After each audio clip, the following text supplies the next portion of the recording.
Now, you will remember back to the Olympics when there was a boxer by the name of Imane Khelif, who we were told was apparently a woman competing in the women's boxing, went on to win gold. There were other women competing against Khelif who said, "I do not like this." One competitor from memory pulled out 40 seconds into a bout because, of course, there was a cloud over whether Khelif was actually a man or a woman, because the international body that looks after boxing had previously run genetic tests and said that Khelif had male chromosomes, i.e.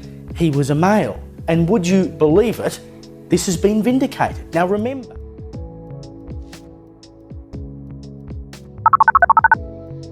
what's up, fight fans? Welcome to my channel. This is Johnny, and in today's video we're going to be going over an updated story, one that I covered during the Paris Olympics a few months back.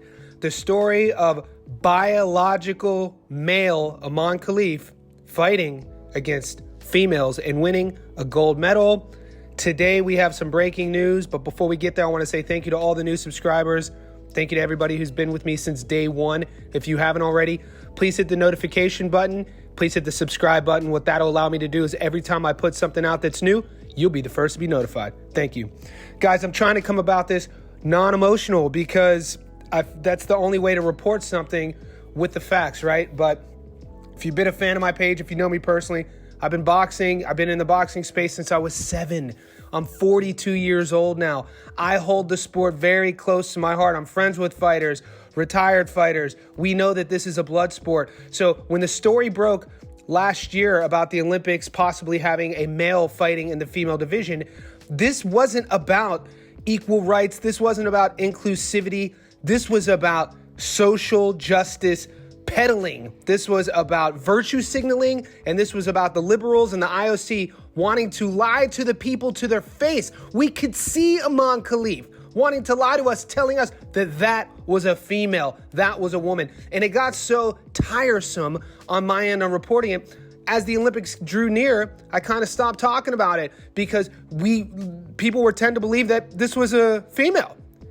It doesn't take a rocket scientist to watch how somebody walks, to watch somebody's nonverbal communication, to watch how somebody carries themselves. There are masculine characteristics and there are feminine characteristics. And Imane Khelif possesses 0 feminine characteristics, specifically with her nonverbal communication.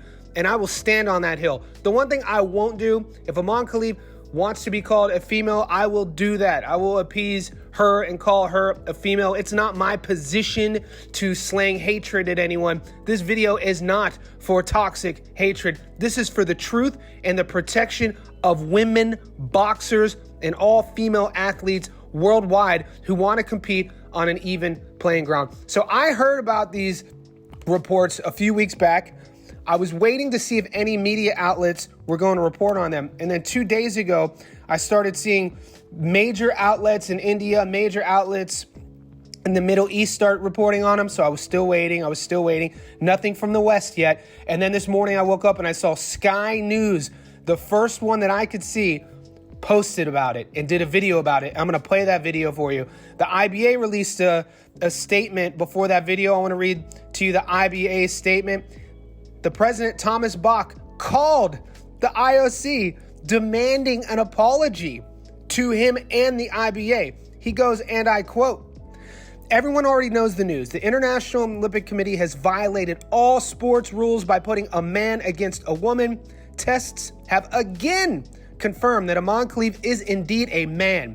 Today, as the president of the International Boxing Association, which upholds gender equality and protects both women's and men's boxing, I demand that Thomas Bach and his team, both verbally and in writing, apologize to the boxing community globally.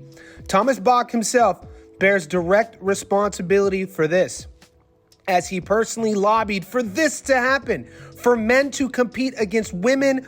On behalf of all boxers throughout the world, I demand them to kneel and apologize to the boxing community and to those girls who have been beaten and abused.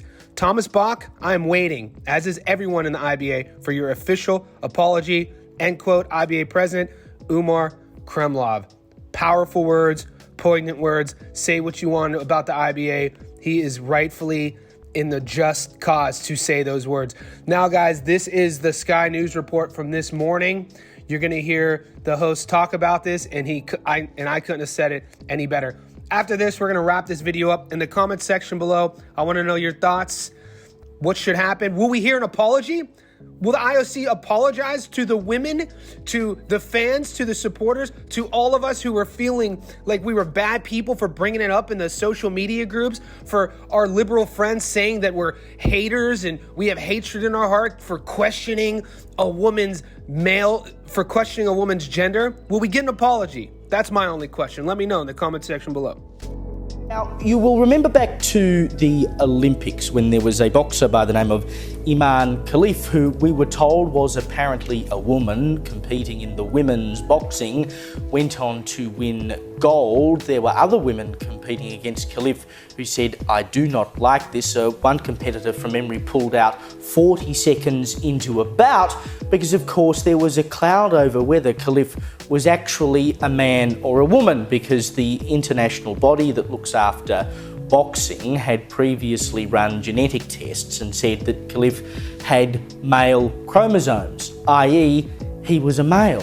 And would you believe it, this has been vindicated. Now remember, the IOC, the International Olympic Committee, refused to do any tests of their own and questioned the validity of the tests that had previously been done. Well, this report comes via Piers Morgan. He says a shocking medical report about Khelif, drafted in 2023 between hospitals in France and Algeria, was leaked to a French journalist and confirms the boxer has a disorder of sexual development, which means he has male chromosomes and some male sexual organs, including internal testicles and a quote-unquote micropenis, but no female uterus. So, for all intents and purposes, Khelif is a male and therefore should not be competing in women's boxing.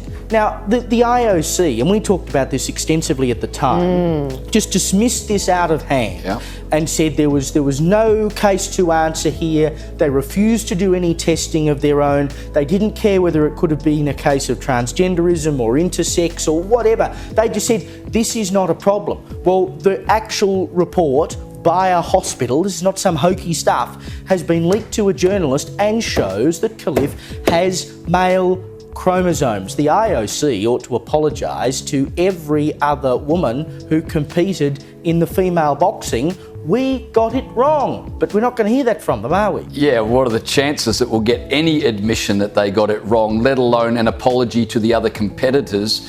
But it's worse than an apology for other competitors missing out on potential gold medals. Yeah. Other competitors were hit in the face by someone who should never have been allowed to have been in the ring.